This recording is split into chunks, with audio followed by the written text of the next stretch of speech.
Hello, welcome to the Bitch Slap, the Accelerated Path to Peace podcast, your daily reminder to not take yourself so seriously, and perhaps you do not know what's best for anybody, let alone yourself. Today I'm doing a special Friday interview. This is Donnie Dee's Tools for a Good Life Summit interview. Donnie Dee is the CEO and president of the San Diego Rescue Mission. Donnie Dee was also a pro football player, played in the NFL for the Indianapolis Colts, the Seahawks, obviously a college star athlete, and then he began his career in service working for the Tom Landry Associates, who was a major donor program at the FCA. You can Google FCA and find out what that is. I actually don't have it in front of me, but Donnie brings legitimate acts of service to this world. So a part of my philosophy is, how can I be of service? What can I bring to the table? How can I be of service to the world? How can I be of service to people trying to get clean and sober? That's a big part of my life. But Donnie Dee is legit service, CEO of the San Diego Rescue Mission, and they are literally taking homeless people off the streets, feeding them, reintegrating people that are on the streets. They're bringing them back to society, doing good things, literally saving lives. Please enjoy this Tools for a Good Life Summit interview with Donnie Dee. It's incredibly inspirational. Enjoy. And don't forget, you can register for free for the Tools for a Good Life Summit at toolsforagoodlifesummit.com and get immediate free access to 20 bomb interviews. Enjoy Donnie Dee.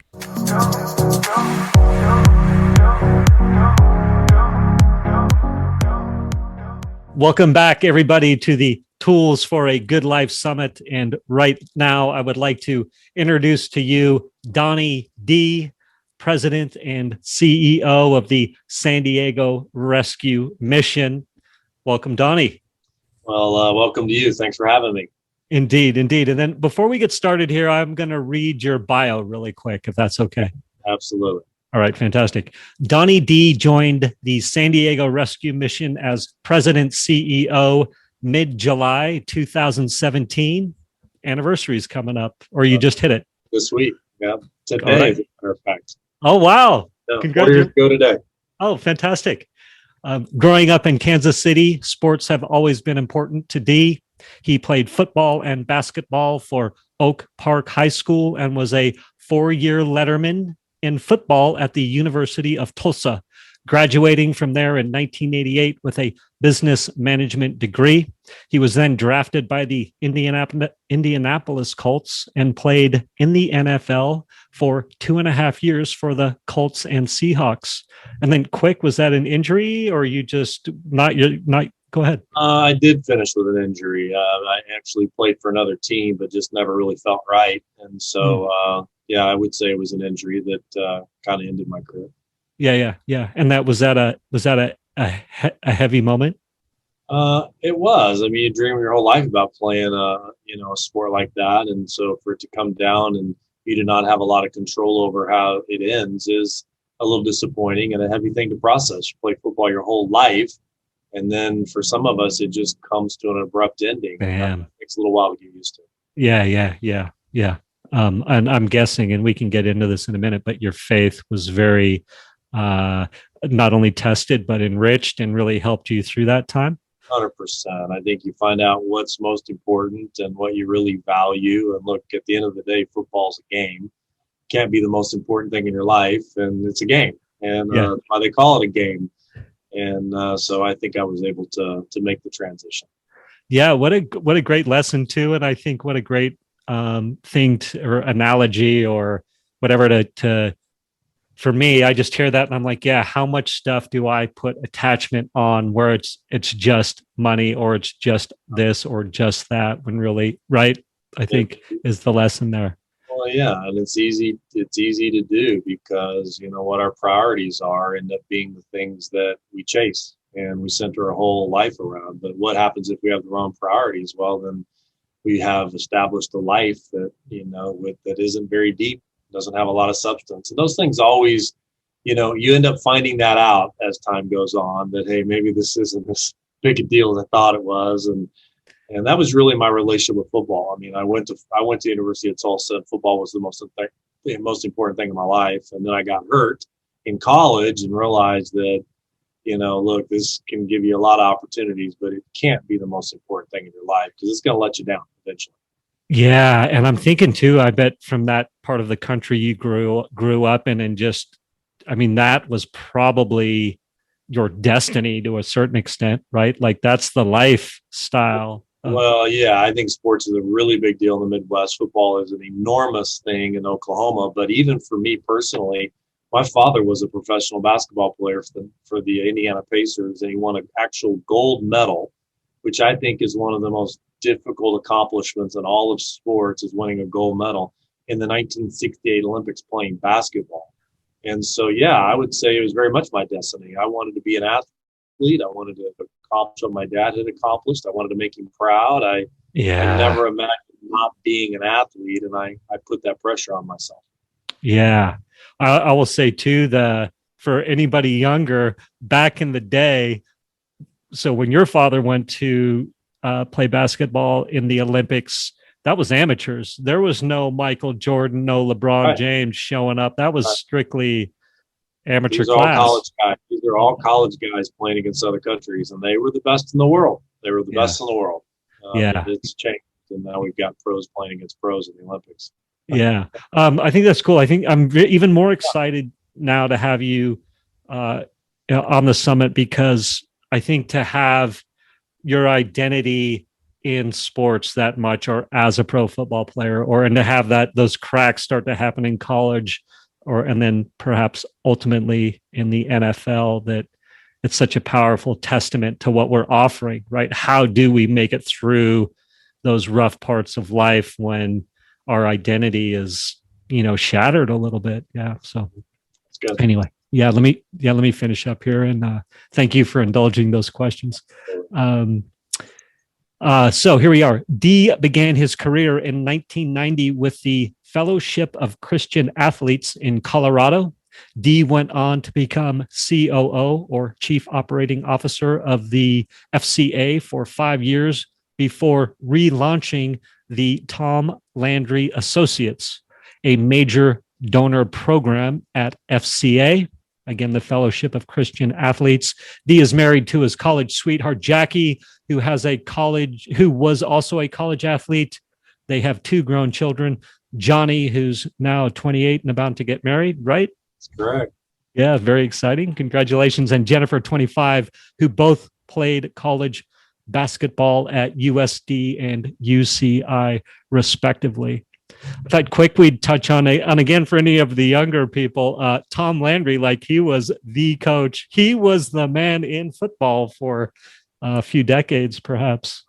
Very successful coach. Went to the playoffs 23 years in a row. Still has, I think, that record. And Bill Belichick's about to break it, or maybe he was about to break it before last year, because I don't think he went to I don't think the Patriots went to the playoffs last year. But yeah, Tom Landry is a very successful coach. He wasn't our founder, but he got involved very early on with the Fellowship of Christian Athletes and really put us on the map. I think once he got involved and used FCA as his platform to share his faith, I think our ministry really exploded when I was with FCA. Okay. And I'm certainly thankful for his life and his leadership.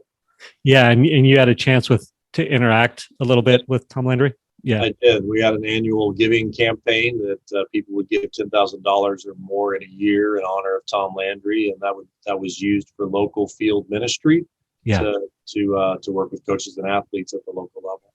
Yeah. I wanted to touch really quick before we get to the question and the meat of the summit question to you, is that clearly it's evident to me through your history and what you do that your faith is very important to you and has been a very powerful part of your life. Yeah. Yeah, it is, and it has been, and I think it always will be. I didn't grow up in a Christian home, didn't grow up in the church, and so really just tried to figure out life by myself. I'm from a broken home. My father was an alcoholic, and so I think that in many ways I was going to follow in his footsteps, not only athletically but also socially. I think I was destined to just be an alcoholic and to probably bounce around from relationship to relationship. And it wasn't until I got to college that I saw some other athletes that lived out their faith, and that became inspirational for me and interesting to me. And I asked questions, and I think in the end, I just began to embrace my faith and allow God to have a role in my life and to have this daily relationship where I get a chance to strengthen my faith and try to be all that God has called me to be. It's beautiful. Thank Yeah. So your interest in that nurturing in your college years, that's what led you to obviously your work in things like the San Diego Rescue Mission. Yes. 100%. Yeah, I think faith and really beginning to understand the God of the Bible and really what the Scriptures teaches. It really Yeah. compels you to want to make a difference in the world and to want to see other people not just as humans at different stages and different statuses in life, but to begin to see them as God's creation, and that whether you're homeless or whether you have billions, that we're really kind of all the same in terms of God's eyes, and He calls upon us that have been given much to help those that maybe aren't as privileged or haven't been given as much. And I just think that's a great way to live your life. And I've seen so many that have gone before me that have lived their lives that way, that have really challenged me to embrace that. Yeah, fantastic. My relationship with source or a higher power or God, as you say, has been more from a recovery lens, like a traditional 12 step. That was my entry point. But I'd love, So that's good. yeah. I'm excited for your viewpoint. I'm what what I want to touch on here too is service, right? So you are CEO and president of the San Diego Rescue Mission. So the San Diego Rescue Mission is feet on the street, helping people. Yeah. That's correct. Yeah, we have a large facility downtown. It's an old hospital. I have 366 beds. 60 of those beds are used for emergency shelter use overnight, women and children only. Okay. And they stay there one night at a time, 2 nights at a time. The other 300 beds are used for what I believe to be the number one solution for homelessness, and that is rehabilitation. You understand that. You understand the power of a program. You understand the power of accountability and direction and support because you've obviously overcome some things in your own life. Yep. And we have people that come to us that yes, circumstantially they may be homeless, but there's other things that are going on in their heart that have led them to this lifestyle of homelessness. And we're trying to address what's going on in the heart so that they can overcome and really be free from this challenge of living on the streets. So they live with us for a year. We call them students. The first semester is wellness. The second semester is education. The third semester is job placement and housing. And we tell them day one, give us a year, we'll get you off the streets permanently. And we do that through our rehabilitation program. Oh, it's beautiful. I love it. Well, good. I think we've laid the framework for service as a tool for a good life. So I have a question that I'm going to ask you, and I'm going to lay the scenario and basically, if we think of life as a three-legged stool of relationships, finance, and health. Thank you. Absolutely. I read the question. Yes, good. That's good. I appreciate that, Donnie. Thank you. And then if we think of someone who was successful or is successful and two or three of the legs fall out from under them. So I'll speak for me. I went through divorce, another failed relationship after that. Both my parents died in rapid succession. This was all, 5 to 10 years ago. Career upheaval. And up until that point, success had served me very well, and so pull myself up from my bootstraps. That mentality that fix it, work your way through it, sort it out. That was no longer working. I needed new tools. And so by the grace of God, I got new tools. And so my question to you is, thinking of service to community as a tool, what are the exact next steps you would offer a person like me who was perhaps hitting that rough part of life? What are the exact next steps you would offer this person so they know they are headed in the new right direction, that they will have positive momentum towards getting their life back on track? Yeah, that's a big question. That's a heavy question. And I don't know that there's an easy answer to that. I can tell you what comes to mind for me, and I can tell you what has worked for me. I think the exact next steps really have to do with how you view the world. I mean, I think everything starts internally first. I mean, I can't be for the world if I'm not first that in myself. I can't, impart what I don't possess, right? And so I think I have to have a philosophy of life. I think I have to have a view of the world that is healthy, so that I can begin to see people and see others the way that would allow me to have influence on them. I think for me, it starts with gratefulness. I mean, I think that so many of us, especially today in this world, feel like we need to play the role of the victim.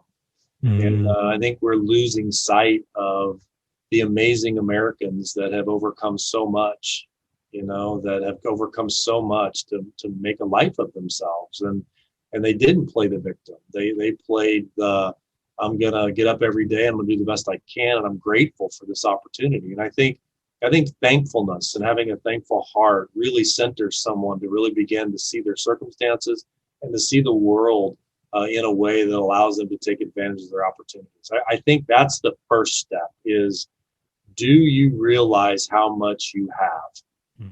It's, it's like, it's like the guy that said that, that he was complaining he didn't have any shoes until he saw the guy that didn't have any feet.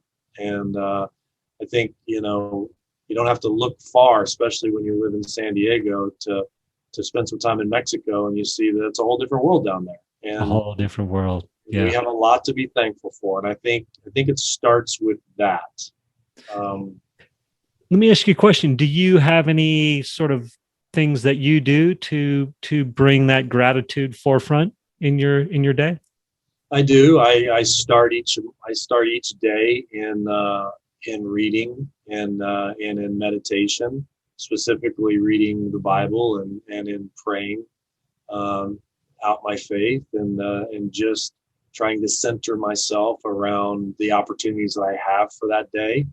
It's easy for me to get out of the bed and to rush into the mission because of the volume of responsibility that's down here. And we've got 300 people living with us. And even during COVID, it's not like we kicked them out. I mean, they stayed with us. That's their home for a year. And so the pressure and the volume of responsibility and the stress and the decisions that need to be made. I can't come down to this work every day without something to give. And I got to have life to give if I'm going to help somebody that's broken figure out how to take steps in their life. So I can't encourage them to be grateful and to be thankful that they've got a place to live, even though that in the world's eyes, they're probably at the bottom of the, pecking order. At the bottom of the pecking order. They still have stuff to be thankful for. They have a lot to be thankful for. They've got a bed, they've got a safe place, they've got meals.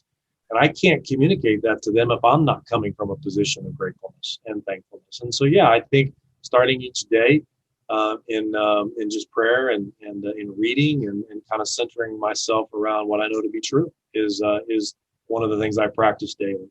Fantastic. And I heard you say meditation in there too. Real quick, is that how much time do you dedicate to that in your morning? 30 minutes or so. I read and pray, and sometimes I'll listen to a good message, but I really just try to carve out before I actually get up. I work out and then I sit out back and read and pray, and then I jump in the shower and grab my stuff, and I hit the road 39 miles south to the San Diego Rescue Mission. So that is my routine 6 days a week. Fantastic. Thank you. All right. So number one, start with gratitude, and you gave some great ways to do that. What do we have next? What's after that? Well, I think the next thing is to look for opportunities to serve. The world is full of need.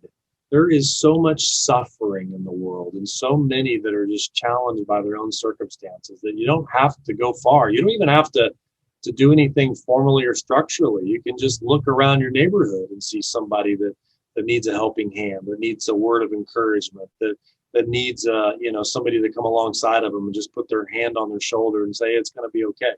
Yeah. I think how we view the world and how we see the world really determines the opportunity I believe God gives us to serve the world. There's so many opportunities to serve. I had a friend that he's no longer alive. He was a tennis pro at El Camino Country Club, and I would say my best friend ever. And he was your best friend ever. He was my best friend. Okay. He passed away probably 10 years ago. I got a picture of him up here on my bookshelf. He passed away about 10 years ago of a brain tumor, and it really came on fast. And I just watched him go through all of that and really die in an honorable way. And he was just a tennis pro. He didn't make a lot of money, but man, I saw him have an impact on a lot of people. I had a chance to officiate his memorial service, and there's probably 500 people, standing room only, in this little chapel.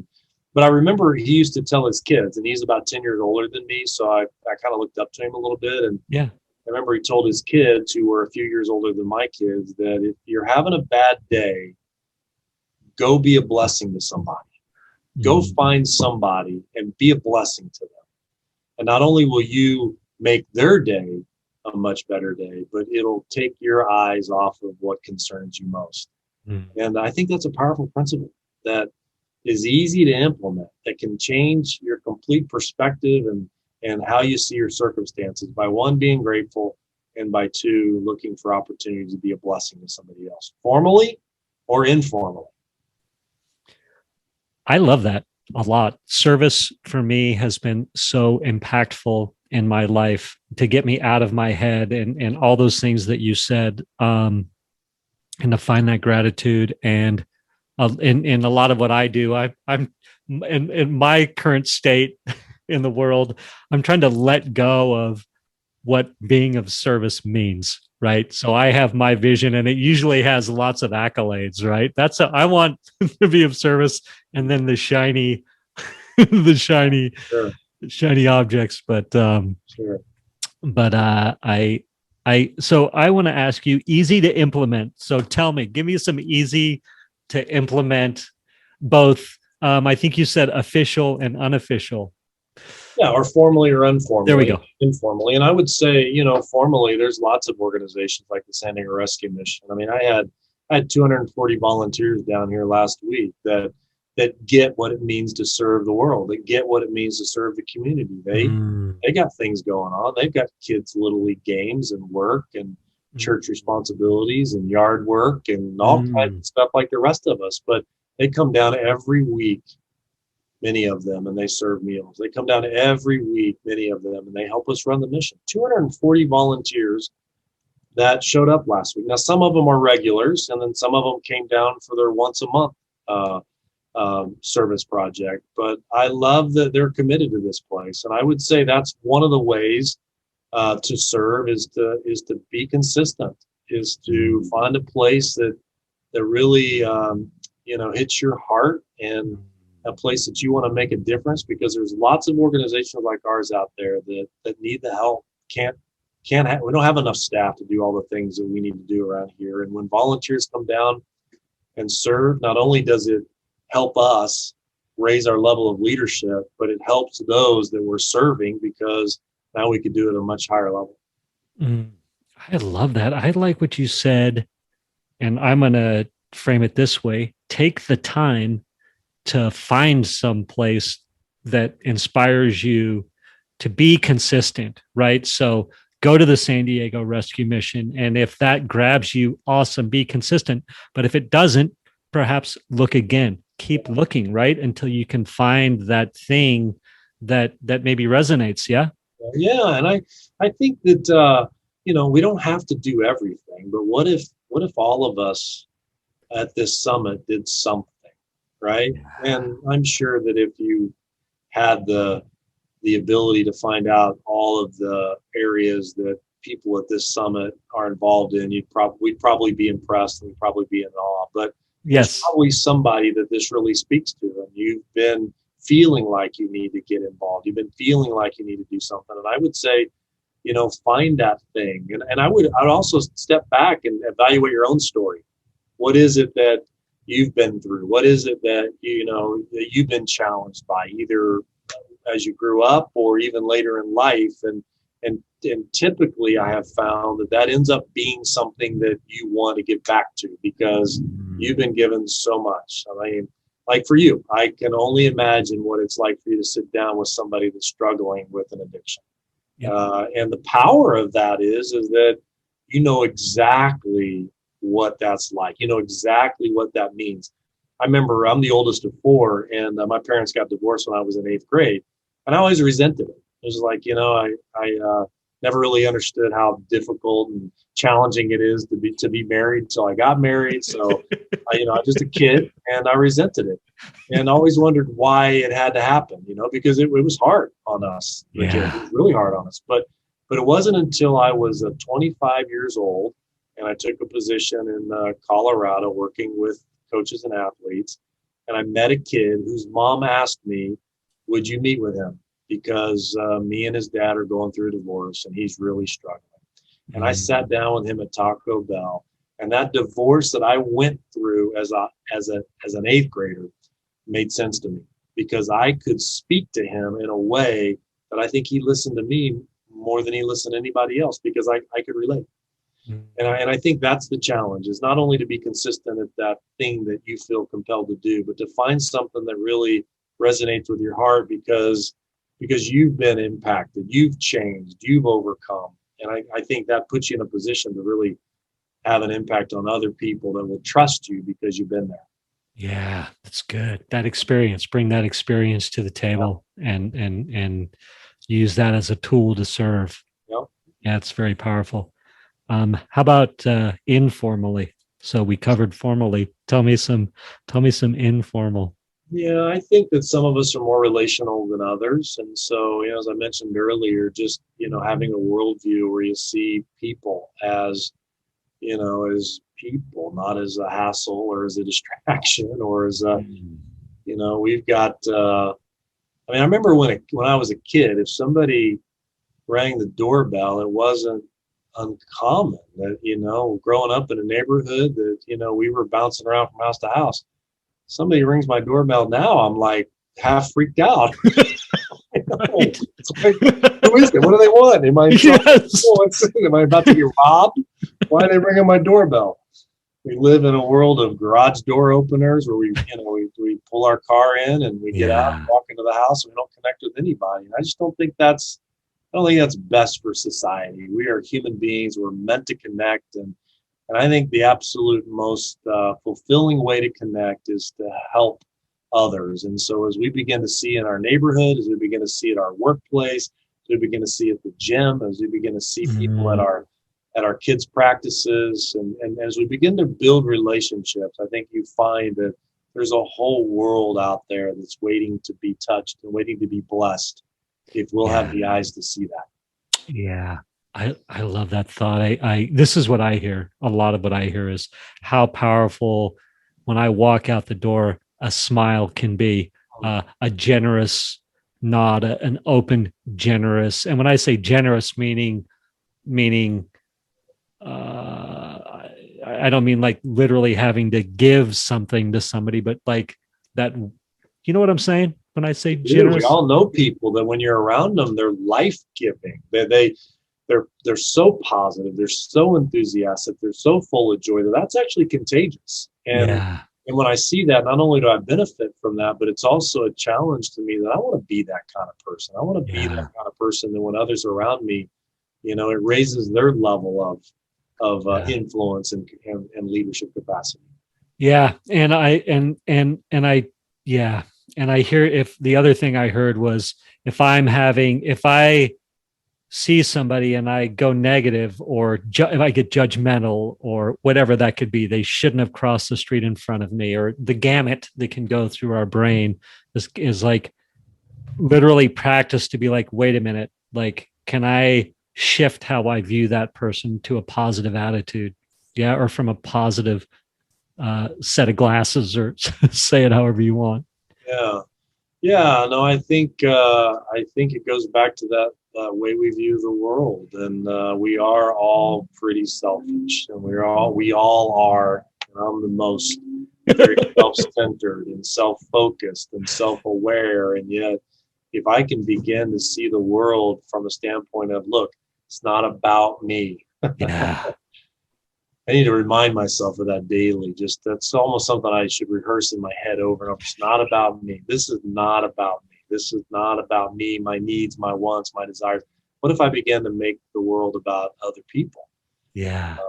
And I think that's legacy. You start talking about how to make the most of our lives. Well, service is certainly a way to do that.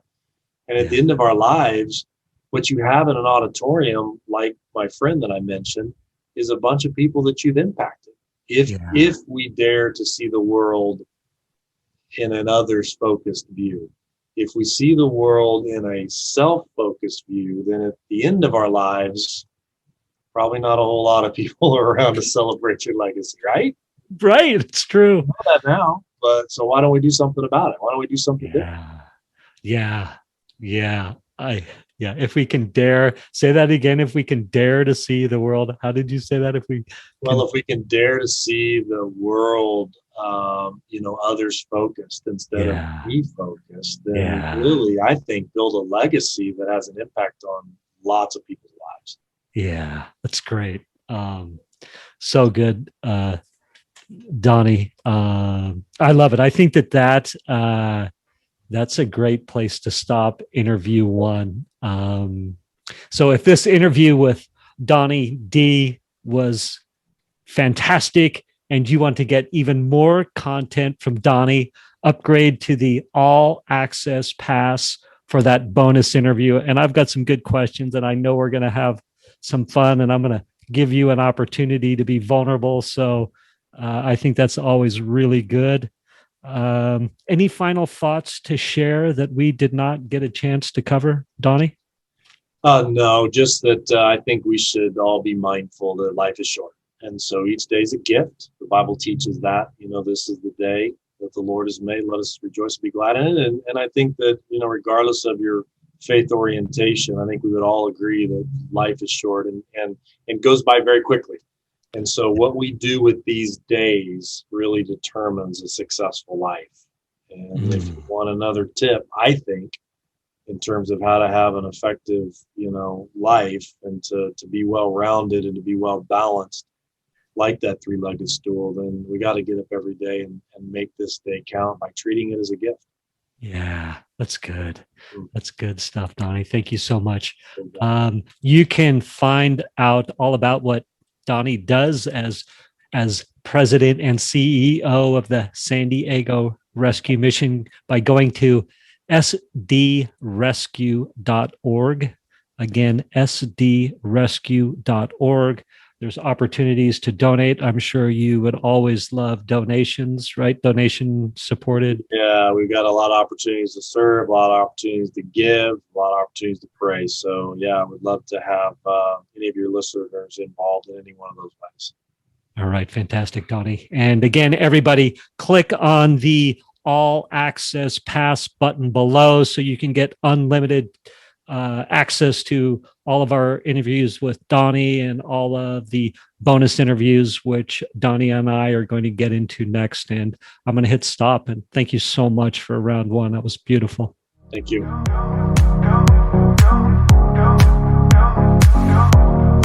Thank you for spending time with me today. As someone who is committed to growth and service to this world, I so appreciate your willingness to come with me, go within, and serve our world through change. If you found value in this podcast and you know someone who can use this message, share this episode with them. Share it so our mission can be achieved one episode at a time. And of course, subscribe so you can hear more. And lastly, for more resources on what has helped me on my journey and can help you on yours, go to belove.media/resources. That's BELOVE.media/resources. Thank you again for listening.